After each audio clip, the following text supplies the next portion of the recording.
ఇక కాంగ్రెస్ పాలనలో తెలంగాణ అన్నదాత పరిస్థితి అనాథలా మారిందని ఆవేదన వ్యక్తం చేశారు బీఆర్ఎస్ వర్కింగ్ ప్రెసిడెంట్ కేటీఆర్. తెలంగాణలో ఒకే రోజు ముగ్గురు అన్నదాతలు ఆత్మహత్య చేసుకోవడంపై ఆయన స్పందించారు.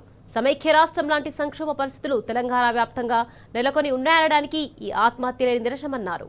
ఆదిలాబాద్, మెదక్, భూపాలపల్లి జిల్లాలో ముగ్గురు రైతుల నిండు ప్రాణాలు పొట్టన పెట్టుకున్న పాపం ముమ్మాటికి ఈ చేతగాని సీఎం రేవంత్ రెడ్డిదేనని ఫైర్ అయ్యారు. భూపాలపల్లిలో కోడెల సదానందం, మెదక్లో సర్వేష్, ఆదిలాబాద్లో జాదవ్ కుటుంబాలకు ప్రభుత్వం వెంటనే 25 లక్షల రూపాయల ఎక్స్ గ్రేషియా చెల్లించాలని డిమాండ్ చేశారు.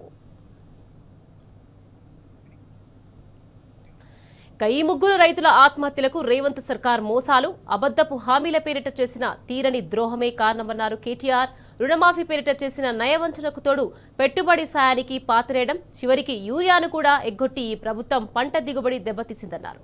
కేవలం దాదాపు 900 మంది రైతులు గుండె పగిలి బనార్వనాలకు పాల్పడిన ఈ సన్నాసి సర్కార్కు ఇప్పటికీ సోయి రాలేదని మండిపడ్డారు.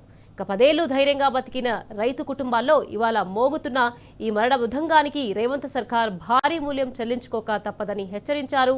అన్నదాతలెవరూ ధైర్యం కోల్పోకుండా మరో 3 ఏళ్లు ఓపిక పట్టాలని సూచించారు.